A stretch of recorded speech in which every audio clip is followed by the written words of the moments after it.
Hey, what is up, and welcome to another video in which I speak about stuff. And in today's video actually I wanted to talk about a few things, and one of them is I finished a book or that I already talked about. I just did actually. So on another case, actually the thing that I'm most excited about, which I'm probably going to talk the most about, and the one I want to talk the most of, is how I was reading a book. It's called The Rational Male, and it's a bit dark, and it's a bit like, it describes intergender relationships in a very like kind of get you kind of like each one tries to get each other manner. It's a bit like negative, but it's still probably the truth from an evolutionary standpoint, and a lot of the points he makes are very concise and clear and very logical. But if you do believe the things in that book, which I mostly agree with, then you will agree to the statement that he says that most guys are so afraid of doing a single approach that it causes them to lose half of their network, half of their half of their money, half of their house, carry incredible emotional baggages all around their life, have incredible problems in terms of relationship with girls, rather than just approach a girl. They would rather suffer all of that back in the future, when they don't have to deal with future. They have to deal with it, but not future right now. Rather than do the simple approach, which in a sense what approaching does is it really does signify women. It really communicates to women when you are approaching other girls, and when you are doing this satisfactorily, and your social skills and your emotional intelligence and social calibration is to a certain top notch, where you are attracting other girls, and girls get so attracted to you when you are able to actually cheat on them, but you don't cheat on them, right? This is what girls utterly love, having this anxiousness of, man, this guy's a fucking shit, like all the girls fucking love him. And in fact, the only actual scientific statistic proven method of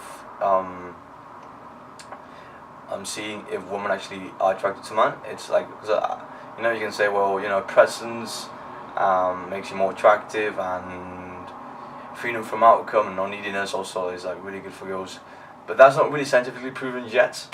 Doesn't mean it's not right, but what is proven scientifically is social what is it called? Social approval, not social approval. I mean, that social approval is in the gym now, apparently also works. In essence, just having girls around you. Pre-selection is the only one that has been able to show, like, when other girls see you pre-selected by other girls, it takes away the mental energy to actually find out whether you are attractive or not. They just assume that you are because other girls are attracted to you, and it makes you more attractive, basically. So if you approach other girls, you see that girls like you, you're not afraid, you practice your courage every single day. I was scared of doing the approaches today, and I just did them, and it went fine. It was beautiful. I loved them, the approaches themselves, because I went against my fear, and that's always a beautiful thing to do. Another thing is, the girls love it when you. So the first thing is being able to date other girls and being able to cheat on the girl that you are, but don't cheat on her. And the second thing is actually choosing your girl from a place of abundance. So I chose my girlfriend from a lot of abundance, actually. I was seeing a girl for a long time. She was, she was alright. I really liked spending time with her, but she just wasn't chemistry the best fit match for me.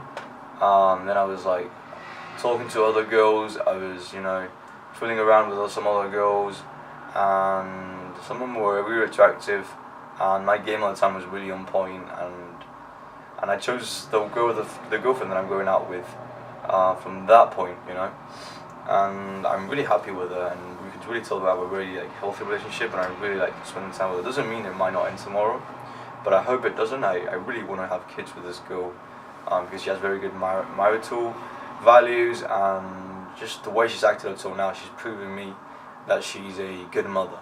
She might go derail herself a year from now, I don't know, but from past experiences, she's very, very good. Like what she's shown me.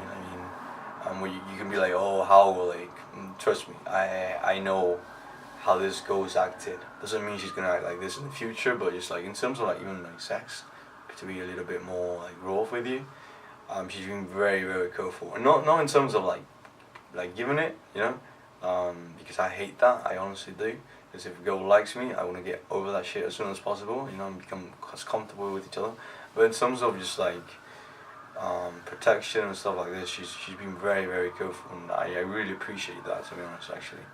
Because other girls would just be like, oh, fuck it, it's like, you know, there's wild personality, whereas, I don't know, maybe it's also like the point from which I've come at it from, you know. But many other things as well. She seems very like self-centered in a way, so that's cool. And I mean, according to the book from Robert Tomasi, women are not as unpredictable as they want you to think they are. But you know, you never knows. On other matters, this is actually a very good, interesting point. There's two actually. I'm starting to read Seneca, and he was born in Spain, which I find that really cool. And he had a very cool life. I'm going to start reading that book. I find that book fascinating. Or another book which is called Money by, I don't know, it's an English guy, or actually some real person. He talks about how loss aversion is much greater than gain aversion. So basically, back biologically and scientifically and genetically back in time, doesn't make sense. So back in the days, missing a day's worth of food was way more dangerous than gaining a 1 day's worth of food, because 1 day's worth of food, that might make things a bit more comfortable. Missing 1 day's worth of food, that might be the difference between death and life. So our brains are way more, this has been scientifically proven in many experiments, that we feel pain 10 times as much as we like gain. So pain is something to be not to be necessarily excluded from your life, but when you're like making emotional, according to the book anyway, when you're making emotional choices, you have to like have a little bit more of a numerical, logical imposition in them. Otherwise, you might be missing out on a lot of money. Basically, you should, you know, because if you can gain 10 but lose 10, you're not really, the risk is not that high. But in behavioral economics, you feel like if you lost that 10, you're fucked for life, you know.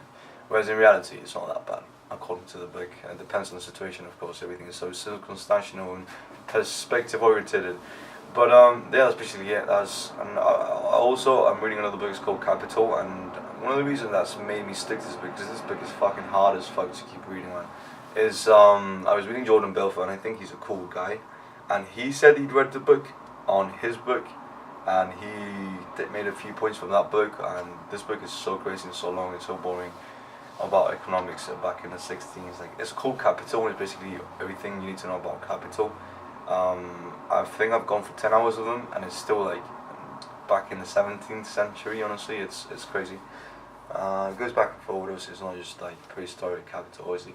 But I've just listened to a point where it says that back in, I think it was the Alsace regime, I think that's what it says, that took possession of power after the French Revolution in 1976. 1776, I think it was. No, wait, that was the American Revolution of Independence. I think the French Revolution was, I think it's around that time though as well, isn't it? I think it's 1776. Is it the same time as the War of Independence? That doesn't make sense, because France was still fighting on the French Emperor or French King against the British in unison with the Americans for that war. So it must have been a few years later. Well, I don't know. 1780 something maybe. Maybe 1796 actually. That might be more right. Not sure though.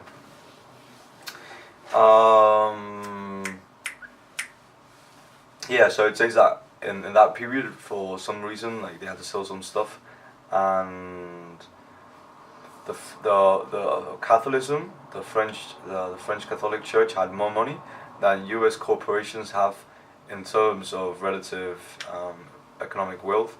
U.S. foundations have So I thought that was interesting, so I was like sharing a bit of what I learned today, and hope you have a good day and peace out.